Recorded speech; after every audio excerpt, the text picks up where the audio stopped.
I'm Megan with Carrier Assure, and in this video, I'm going to go over one of our most frequently asked questions, which is how are carriers scored in Carrier Assure?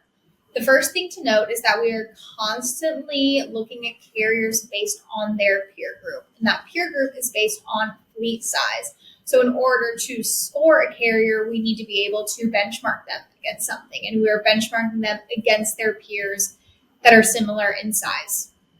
We score carriers on an A through F scale. So those A and B carriers are performing above their peer group, sort of setting the pace. C carriers are average. There's not anything that points to them being riskier than others, but they also aren't up there with the A or Bs either. They look average and similar to most of their group.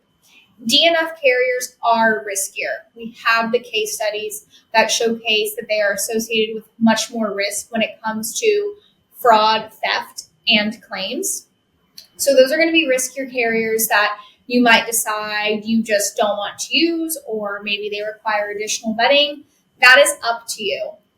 As the user, you are the only person who knows who your customer is, what your risk tolerance is, what the commodity is. And based on all of those different factors, you might be okay with a lower scoring carrier if it is under 300 miles and a low value shipment. Whereas if you have a shipment of copper going from Texas to New Jersey, you may be looking for a carrier that has an A or a B. So we always talk about it like a credit score, and we say that only because at Carrier Assure, we would never tell you if a carrier is an F, that absolutely means your shipment is going to burst into flames and disappear. That's not what we're saying.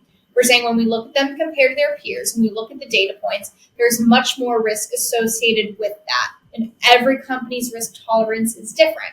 So it is up to you to decide what are your next steps going to be if you do see that a carrier is riskier. So that being said, I pulled up an A+ carrier. So this carrier has around, well, they say they have 15 trucks. That's what they tell the FMCSA they have. And then we look at the number of trucks that have been inspected over the past 2 years. So we see they're an A+, we see a ton of strengths and some weaknesses. So whenever we're looking at them compared to their peers, we're looking at things they do well and things they struggle with. When they do things well, we reward them for that. And that's why even though this carrier has some weaknesses, overall, they have a ton of things in place that point to their strengths. And so they're sitting at an A+. That being said, when you scroll down and you see their grade, always keep an eye out for where they're operating. Even though a carrier has an A+, this carrier wanted a California to Texas, I would be on high alert. We only see them in Maryland and Virginia. So when you see their score, it's also too important to notate where are they operating.